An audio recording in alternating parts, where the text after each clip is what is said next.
Tujuan dengan dibuatkan video ini yakni untuk menjelaskan kembali materi-materi yang telah dipelajari di semester ini. Yang pertama yakni administrasi.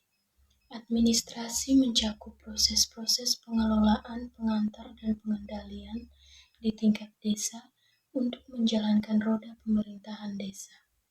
Beberapa tugas administrasi antara lain pembuatan dan pengelolaan anggaran desa, administrasi kependudukan, pelayanan masyarakat, penyusunan serta pelaksanaan program kerja. Adapun tujuan administrasi yakni menjaga kinerja pemerintahan desa agar dapat berjalan dengan baik dan memberikan manfaat terbaik bagi masyarakat desa.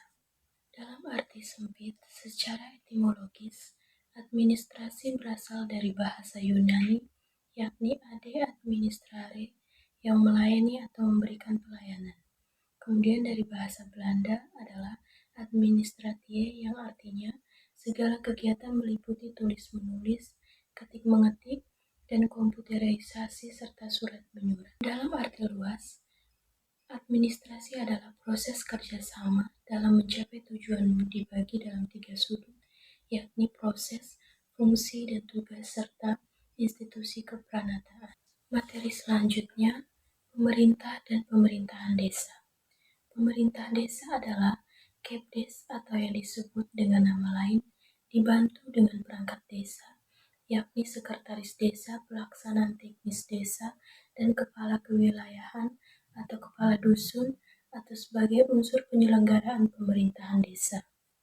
Pemerintahan dalam arti sempit, pemerintah hanyalah lembaga eksekutif saja, sedangkan dalam arti luas, pemerintah mencakup aparatur negara yang meliputi semua organ badan dan lembaga yang melaksanakan kegiatan untuk mencapai tujuan negara. Sedangkan pemerintahan desa dalam arti sempit yakni kegiatan, fungsi, kewajiban yang dijalankan oleh lembaga eksekutif untuk mencapai tujuan negara.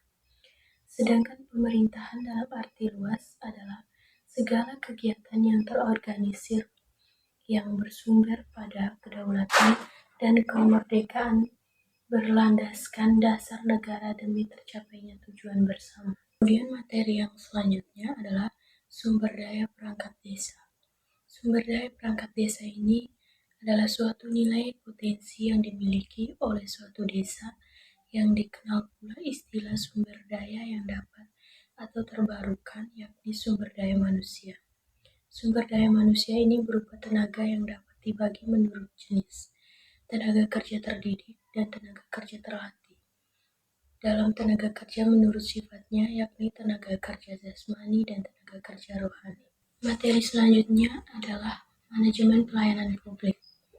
Berdasarkan Undang-Undang tahun 2009, pelayanan publik adalah rangkaian kegiatan dalam rangka pemenuhan kebutuhan pelayanan sesuai dengan peraturan perundang-undangan bagi setiap warga negara dan penduduk atas barang, jasa, dan pelayanan administratif yang disediakan oleh penyelenggaraan pelayanan publik. Unsur-unsur pelayanan publik yakni sistem, prosedur, metode, personil, sarana, dan prasarana masyarakat sebagai pelanggan. Pelayanan publik juga memiliki prinsip-prinsip yakni kesederhanaan, kejelasan persyaratan teknis dan administratif pelayanan publik, kepastian waktu, akurasi pelayanan publik diterima dengan benar dan tepat dan sah, keamanan proses dan produksi pelayanan publik, tanggung jawab, kelengkapan sarana dan prasarana, kemudahan akses tempat dan lokasi, kedisiplinan dan kenyamanan lingkungan. Materi selanjutnya adalah perencanaan desa. Perencanaan desa ini adalah serangkaian usaha yang dilakukan oleh warga desa yang terdiri dari beragam aktor dan pihak yang ada di desa untuk merencanakan pembangunan di desa dalam musyawarah desa, perencanaan desa jangka menengah berujung pada dokumen yang disebut Rencana Pembangunan Jangka Menengah desa atau RPJM desa.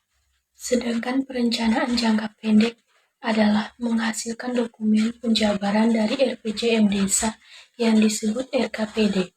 Kemudian RKP desa ditopang oleh dokumen anggaran yang disebut anggaran pendapatan. Kemudian untuk konsep perencanaan pembangunan desa adalah proses tahapan kegiatan yang diselenggarakan oleh pemerintah desa dengan melibatkan BPD dan unsur masyarakat secara partisipatif guna pemanfaatan dan pengalokasian sumber daya dalam rangka mencapai tujuan pembangunan desa. Kemudian materi selanjutnya adalah keuangan desa. Keuangan desa adalah semua hak dan kewajiban desa yang dinilai dengan uang serta segala sesuatu yang berupa uang dan barang. Materi yang berikutnya adalah pengawasan penyelenggaraan pemerintah.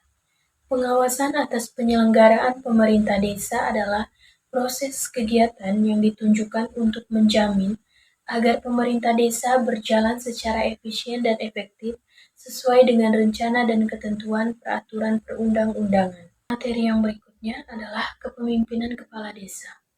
Secara umum, kepemimpinan adalah kemampuan seseorang untuk mengendalikan, memimpin, mempengaruhi pikiran, perasaan, atau tingkah laku orang lain untuk mencapai tujuan yang telah dicapai sebelumnya. Kepemimpinan juga dapat diartikan sebagai proses mengarahkan dan menginspirasi orang lain untuk mencapai tujuan yang telah ditetapkan. Contoh kepemimpinan yakni memiliki visi dan misi yang jelas, mendefinisikan tugas, mewujudkan tugas bersama-sama, empati dan adanya keterbukaan, serta memberikan dukungan dan pengakuan. Tujuan kepemimpinan adalah mencapai visi dan tujuan organisasi, pengembangan tim, meningkatkan motivasi, dan menciptakan lingkungan kerja yang produktif. Fungsi kepemimpinan yakni fungsi perencanaan, fungsi memandang ke depan, dan pengembangan loyalitas. Bentuk-bentuk kepemimpinan yakni kepemimpinan yang demokratis, otoriter, karismatik, militeristik. Sekian penjelasan mengenai materi-materi yang sudah dipelajari di semester ini.